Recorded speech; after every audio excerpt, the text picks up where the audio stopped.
So we're happy Elizabeth will also be staying with us to moderate the next panel on innovation and growth in the energy sector. And what a panel!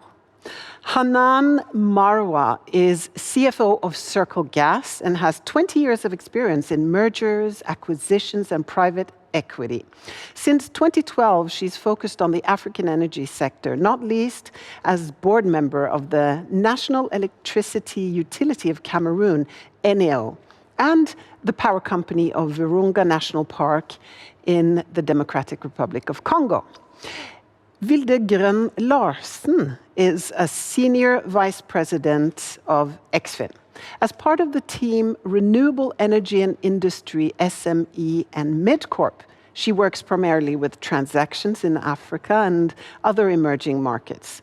She also has wide international experience spanning finance and accounting. In the panel is also Xavier Pierluca, managing partner of Enabling Capital.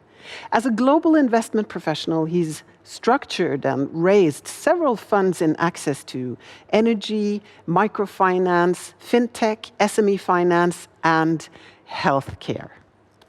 So, finally, the panel welcomes CEO and founder of Burn Manufacturing and the founder of Burn Design Lab, Peter Scott.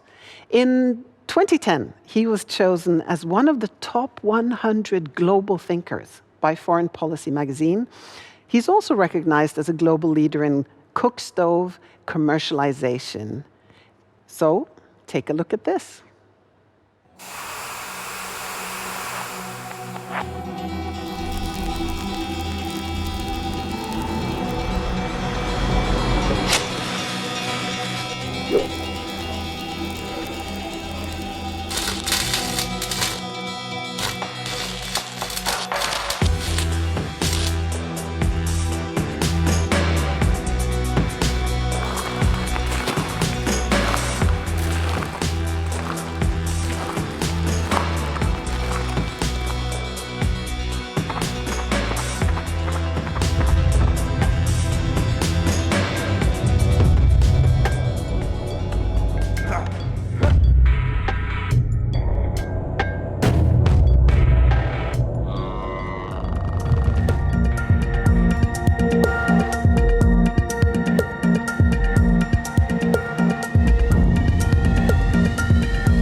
To be a mother, surely, you must make sure your family is safe.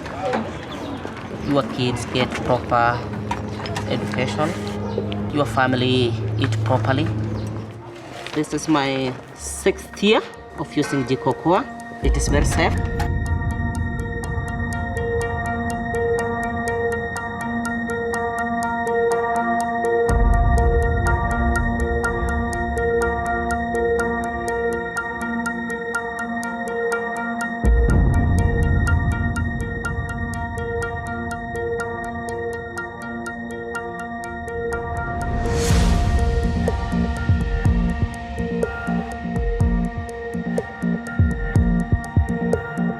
When I light it, the smoke very reduced.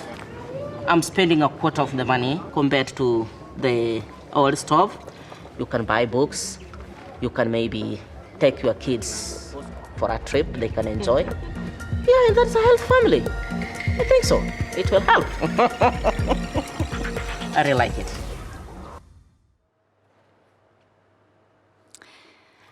Hanan Marwa, you represent Circle Gas, a company founded about 3 years ago with more than 150,000 customers.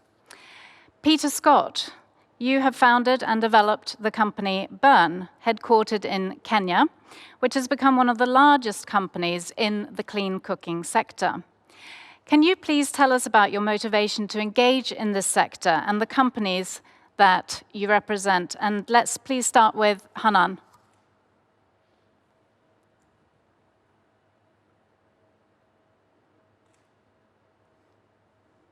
Talking about the issues of clean cooking, and really the statistic that stands out most to me is that more people die each year from indoor air pollution caused by AIDS from clean cooking, from the lack of access to clean cooking, than die from AIDS, malaria, and TB combined. The lack of access to clean cooking is really one of the great intractable problems, development problems of our age. And of course, the trade in charcoal is a major driver of deforestation. And we know, it's already been mentioned, how many people around the world are stuck in this terrible situation. My own background is that I came from the electricity sector, which has already been mentioned on this as being an urgent development priority. I've been working with investment funds that focus on electricity distribution. And I never thought about clean cooking as an area where there could be promising companies, commercially viable companies. I always thought it was a bit of a no-hoper industry and probably not something that I could ever get involved in. And then I heard about Circle Gas, a pay-as-you-go LPG distribution company that's backed by the Kenyan mobile telephone company Safaricom. And honestly, I'd never thought about LPG as being really the solution to this problem. But as Dr. Brohl mentioned, it is increasingly clear that it is a major part of how to achieve clean cooking around the world. I realized when I came across Circle Gas that there were 4 things that had changed recently, which really opened up the possibility for a sustainable commercial proposition to expanding clean cooking access. Cooking with gas, a clean burning fuel, is in many countries reserved for the rich and middle classes. It's a highly aspirational fuel, and people want to use it, but in many cases cannot afford to cook with gas, which is actually cheaper in many markets, but they cannot afford the cost of the upfront equipment. However, the 4 things that have changed are, number 1, the widespread use of mobile money. Number 2, the invention of the pay-as-you-go smart meter for gas. Number 3, supportive government policy, which helps open up the price difference between clean and dirty fuels. And 4th, the fast growth of dense urban populations. The combination of these 4 things mean that a pay-as-you-go gas cooking business targeted at urban areas is now viable. Those trapped in poverty who could not otherwise afford a gas cylinder can now pay for gas 1 meal at a time. At Circle Gas, we are committed to fighting climate change, and we are in the process of registering carbon credits generated by our business, because when a customer moves from cooking with charcoal to cooking with gas, there is a significant reduction in net emissions. For our customers, gas is the only scalable way for them to access clean cooking, and our goal is to expand that access as much as possible until a fully renewable fuel source is available. Lack of access to clean cooking, as Dr. Brohl mentioned, primarily affects women and children. And I believe this is one of the reasons that it has been such a neglected area compared to, say, electricity access. So this has been a huge personal motivation for me. Thank you. That's great, Hanan. Thank you. And what about you, Peter and Bern? It's a great pleasure to be here, and glad that the world is looking at clean cooking solutions. I've spent my whole adult life working on clean cooking. So when I was 20 and I went to DRC, I saw deforestation in Congo and got down on my knees and cried and said I would commit my life to saving forests across the world. So jump forward to 2010 and I launched Bern Design Lab and Bern Manufacturing to really design the world's most fuel efficient biomass stoves and then to manufacture those locally. So since 2010, Bern has become, seems like it's breaking a little bit. Are you guys still getting me? I can hear you. I can hear you. Okay, good. I'm in the factory, and so sometimes the connection's a little bit bad. So we have now become the largest cook stove company in the world. We've produced and sold over 1.2 million units. And I think, and so now we're on track to really scale and actually do over 1.2 million units this year alone. So we make about 70,000 units a month now. By the middle of this year, we'll do 200,000 units a month. By the end of this year, we'll do 400,000 units a month. So it's really, we're in an incredible growth phase for the sector and for Bern. And so I think it's interesting, for a long time, the clean cook stove sector was seen as being sort of problematic or dysfunctional. Hannah alluded to that it seemed like even though there was this huge need and huge opportunity, no one had really had addressed it. But we've had a number of independent studies of burn stoves that said, one $40 burn stove can have $1,000 of benefit to society when you add up the carbon benefit, the household savings, the reduction in health costs. So it's an incredible IRR for a country as well as for a household. So one household might have a benefit of 296% IRR increase. So burn kind of built itself on biomass stoves, but the real future is in electric. And so that is the exciting opportunity. People often talk about the lack of electric access on the continent, but the reality is urban markets have very high access to electricity. And cooking with electricity is actually the cheapest form of cooking on the continent. So cheaper than LPG, charcoal, wood, paraffin. So the real opportunity in the future is going to be on electric, and that will be supported by carbon, by pay-as-you-go. So we're very excited to roll out a whole new line of not just biomass, but also electric. Really interesting indeed. So obviously, financing to grow newly founded companies like yourselves is critical. So in this upcoming film, we will see how barriers to financing could potentially be addressed from a new fund.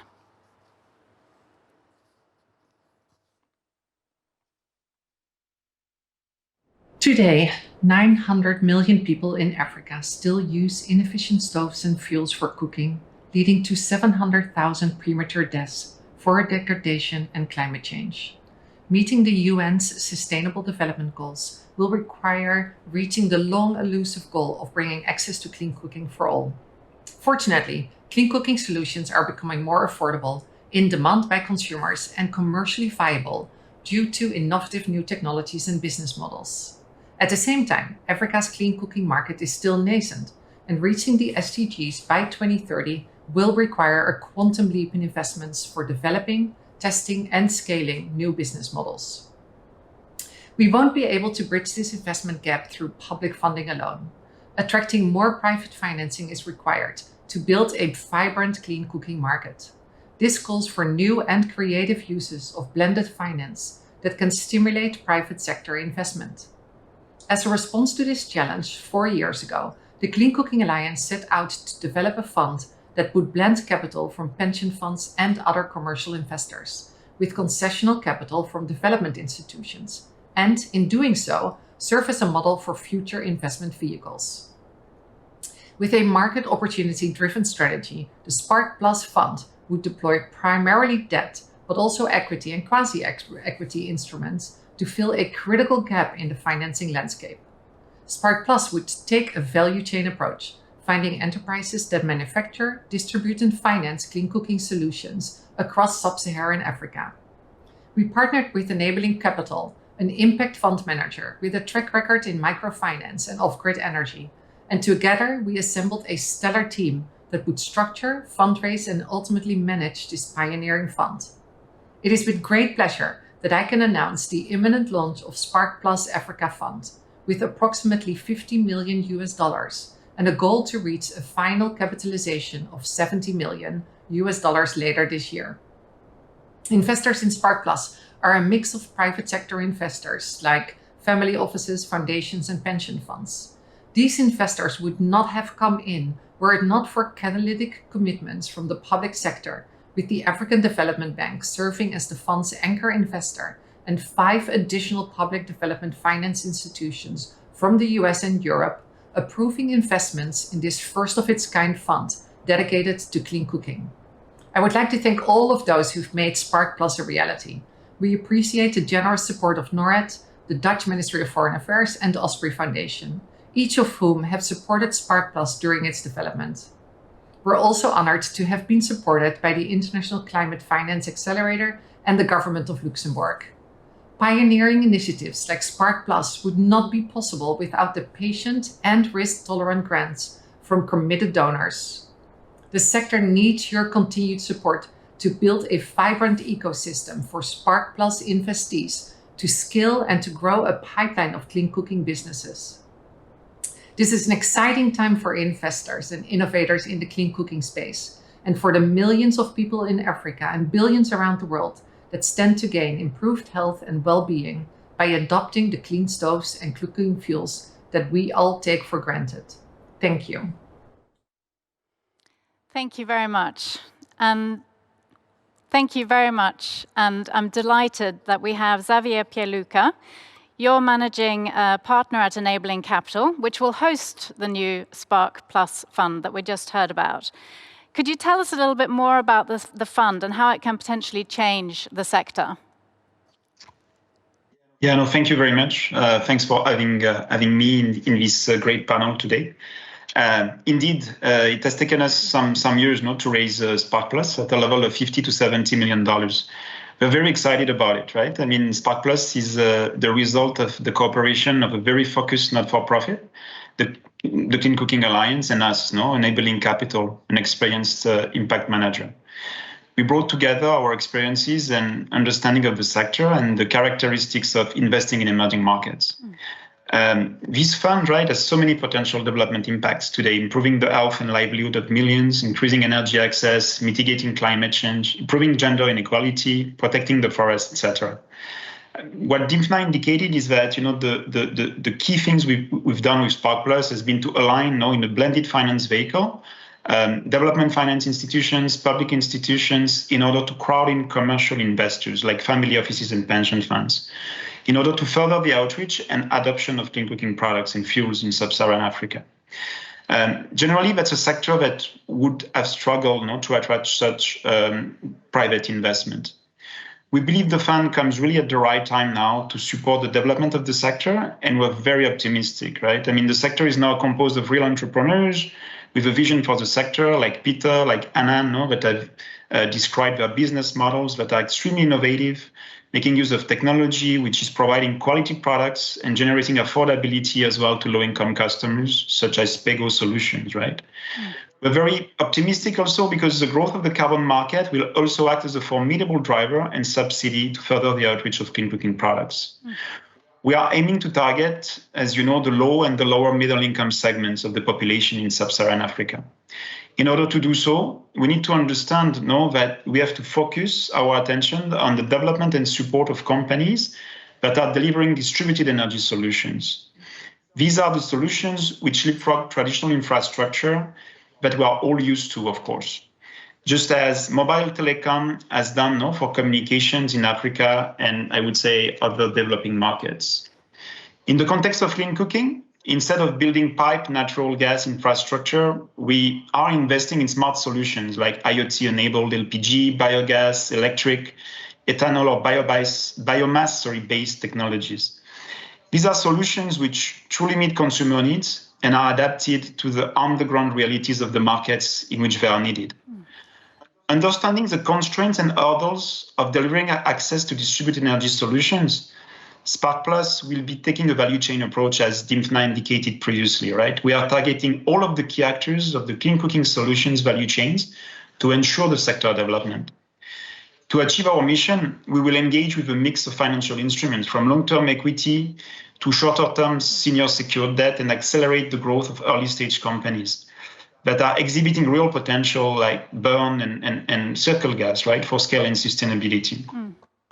We can provide and we will provide capital for corporate growth, to finance inventory, receivables, working capital, and we'll be working with manufacturers, distributors, and financing providers as well, or others who are enabling the adoption of clean cooking technologies and fuels. We are very thankful for the support that has been provided to the sector and our initiative to date, including our first close investors, as well as public institutions like Norad, of course. We also want to participate as a field builder going forward. And our goal will be to act as a catalyst and ensure that many others, funders, will follow, will participate to bring the hundreds of millions, if not billions of dollars of private capital that are needed to reach universal access. Thank you, Xavier. So how important is it for Burn and Circle Gas that a fund like Spark Plus has been established? And Peter, would you like to lead, please? Can I? There we go, Matthew.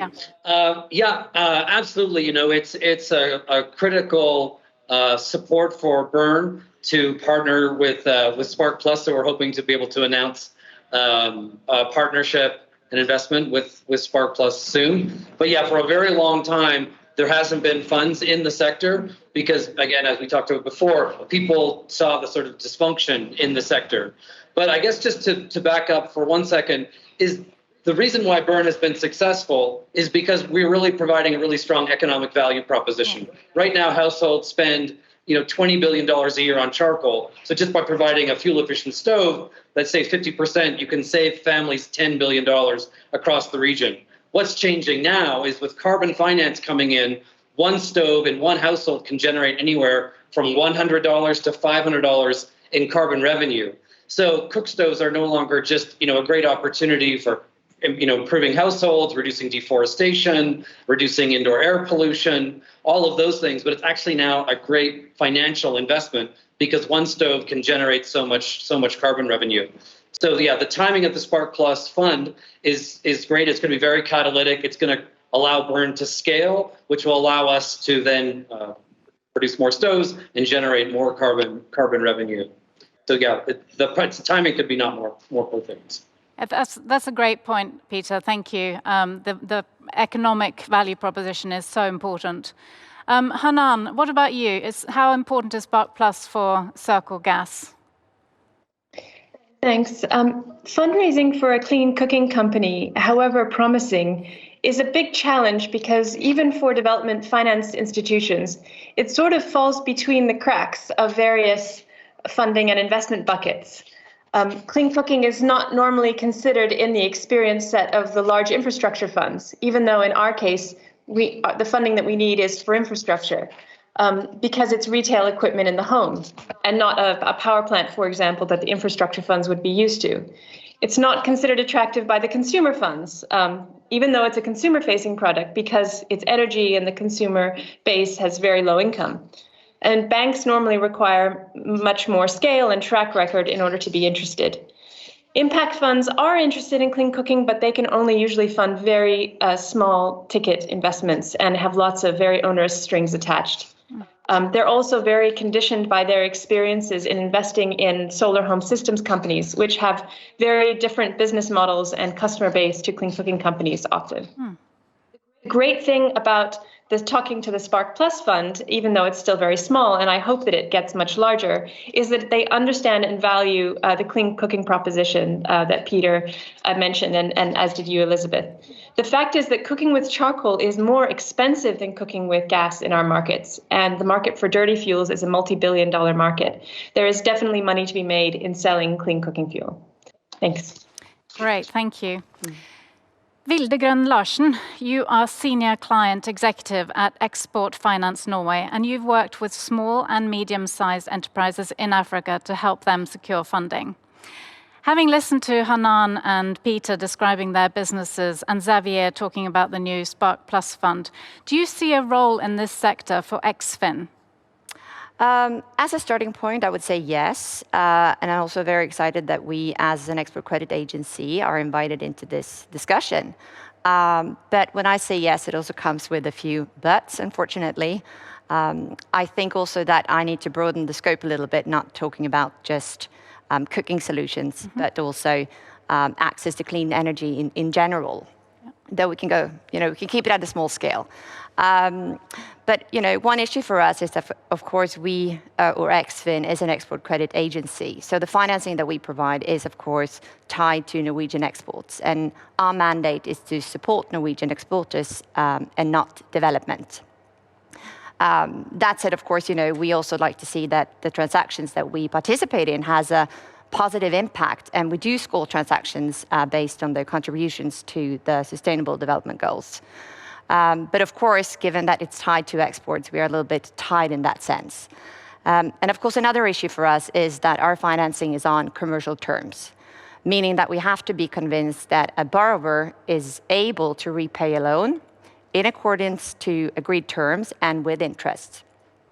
And looking at startup companies, for example, entering into a new market, that's very often challenging. And if you are entering into a market with high risk catering consumers and perhaps small businesses, it's very challenging. So I do see that, in that startup phase, what we can offer is usually very limited.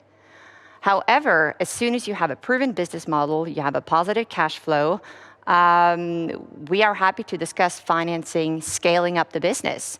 And we know that the market potential is huge, so that doesn't necessarily have to take that long. Of course, given that it's Norwegian content in the transaction. I think another issue is also that is relevant is the business model. We cannot provide financing to suppliers or distributors of consumer goods such as gas stoves. But if, for example, you are renting out or leasing out equipment, it can be gas cylinders, it could be perhaps also pay-as-you-go systems, but more so perhaps off-grid solar solutions to small businesses and institutions, etc. We can provide financing to suppliers based on rental and leasing contracts if they're tied for a few years. And of course, we see this as a change in how businesses operate, that you see more goods and technology being offered as a service rather than being sold as a good. And I also think the benefit, if you manage to combine this business model with financing in low-income countries, you also provide access to technology to consumers, businesses, and institutions that they would not be able to finance if they had to buy it, but they can use it on a rental or service basis, which is also what Hanan talked about earlier, giving access. So I think that's a positive thing that maybe we can contribute with, and we have been doing a few transactions under this model. I think another thing that is also sometimes challenging for us is the size of the transaction. We don't, on paper, we don't have a minimum size, but of course it's complicated to put together a cross-border financing transaction.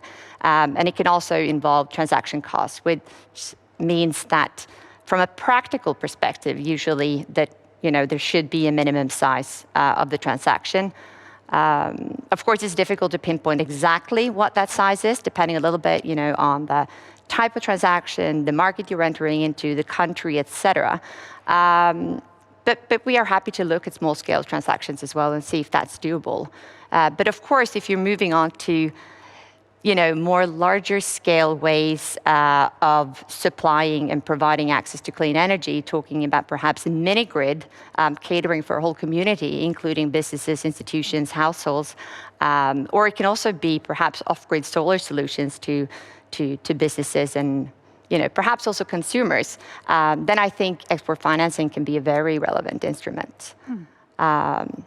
And actually, I have one more point, which can be useful. I mean, because we are an export credit agency, and we don't just provide long-term financing. We can also provide guarantees, and that could be risk mitigating guarantees. And we can actually also provide risk, political risk insurance to investors, also investors investing in commercial businesses in, high risk in terms of political risk climates. So I hope also that could be a contributor to making investors more comfortable going into these markets. Yes, absolutely. I think guarantees are a big part of the solution as well. So I think there's no doubt about the need to increase access to clean energy. We all agree on that. But how should agencies like Norad and investors engage in the sector of clean cooking and small to medium-sized enterprises to really accelerate progress? And can I ask you just to limit your comments to 1 minute each, please, and starting with Xavier.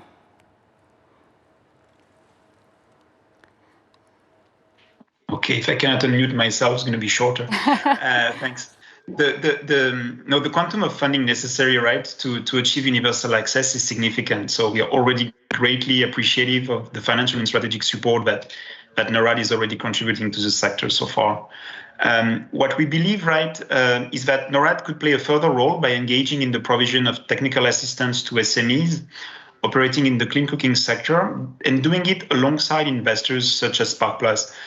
We have found in the past that technical assistance can be more effective if it can be deployed in close coordination with the debt or equity investment, basically.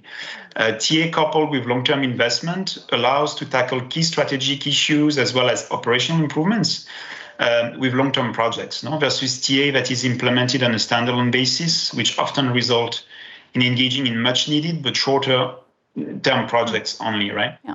Another aspect, where Norad can play an important role is in making the pipeline of companies more investable by supporting them with smart subsidies via result-based finance. Like the State of Modern Energy Cooking Services report from 2019 from the World Bank shows, in addition to quite a lot of private sector investments, if universal access is to be achieved, we will need an even greater amount of public support, right? Like smart subsidies. This is particularly true if the private sector is to reach beyond the urban consumer into less commercially viable markets, right, including those who are extremely poor in rural areas. Thank you, Xavier. Vilde? Yes. Well, as I was mentioning or talking about before, I think the startup phase is very difficult for many companies. And I think in order to serve the demand, I think we need a lot of more newcomers coming into this market on the supplier side. And I have a lot of businesses coming to me with great solutions, but they spend years and years trying to, scatter together financing. So I think perhaps if, and the Spark Plus fund was very interesting to hear about. But I think, getting, green funds or grants or development grants to provide support in that initial phase could be very, very relevant. Yeah. Yeah. Thank you. And Peter? Yeah, I think Norad can support through funding grants and R&D. So we just completed a Norad grant that helped us launch into West Africa. And so those operations will soon be profitable. So that type of grant for new markets, R&D, pilots are super critical. I think to bring cooking to the real bottom of the pyramid in rural areas where, people are on, less than $2 a day, they're never going to be able to afford a $40 product. So it's going to require subsidies, RBFs, to be able to get that price for a wood stove for the 600 million people that are going to continue to rely on wood down to a reasonable price. And we've shown that lowering that price really allows the uptake of super fuel efficient wood stoves to increase. The other is for electric appliances, it requires a big asset financing play. So if we want to roll out electric appliances to 2 million households, we'll require about $100 million of asset financing. So, but the great thing about it, as I said, is that can all be backstopped with carbon. So that $100 million investment will actually generate more than $1 billion return. Right. Thank you. And last but not least, Hanan, any advice from you? Thanks. I think Norad should continue to do what it's already been doing, which is raising the profile of clean cooking as an urgent issue, and also the role of LPG in achieving wider access to clean cooking, which also Norad is really a leader in doing very evidence-based work in understanding the role and the importance of expanding access to LPG. More broadly, for grant-making bodies, digital products like the ones Circle Gas uses with our smart meter have really rich household-by-household usage data and are really well suited to delivering subsidies to customers to help make something out of reach more affordable. Thanks. Great. Thank you so much. Now, we have a little bit of time left, not much, but just one final question. This conference is about game-changing solutions. So can you just finally limit to 1 minute each? Any game-changing solutions you see in this sector? And starting with Vilde. Well, I'm glad to say that there is innovation happening on the financing side as well. And as I mentioned before, we have been able to provide financing to suppliers of services, and we provide financing upfront based on a service contract entered into for a few years. And I think this is quite groundbreaking, and I haven't seen any other institutions doing it yet.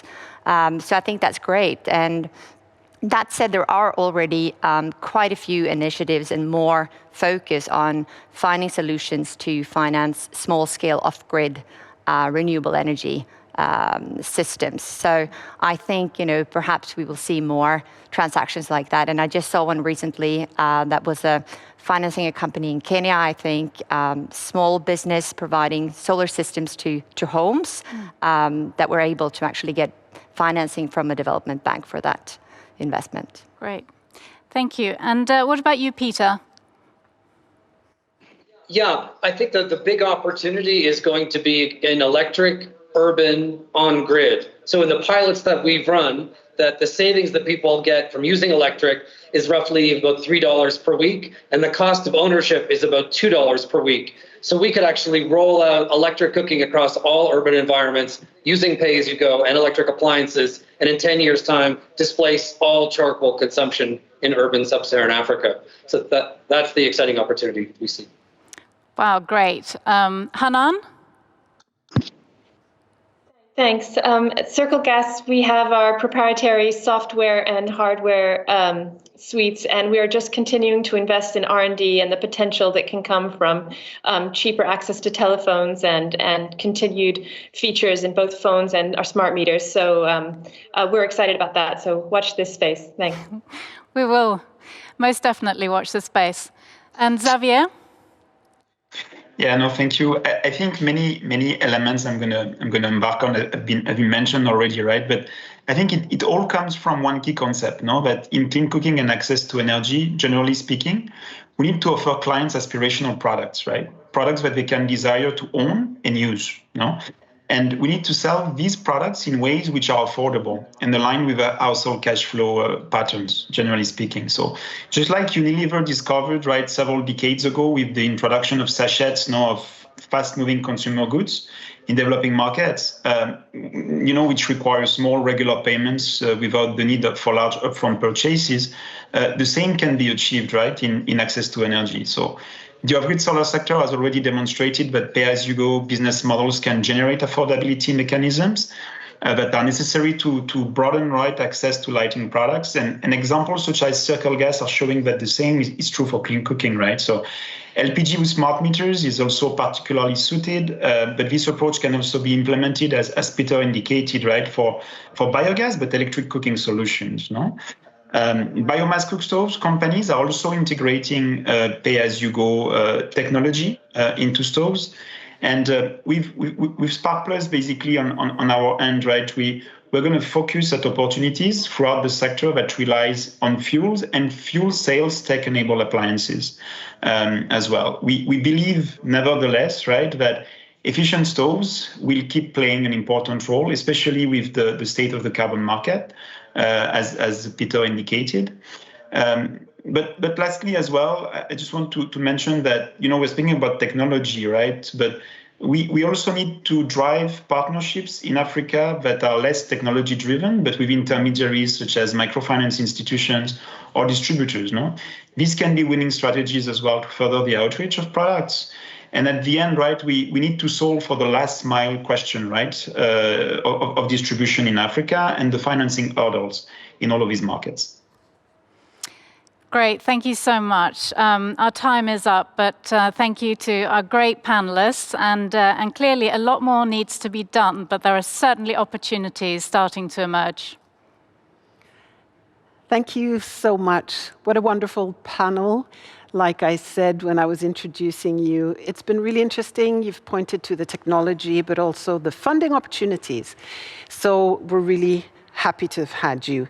We're now headed for a good long break. And when you come back, we'll discuss the power of facts. So please be back at 1 o'clock Central European Time.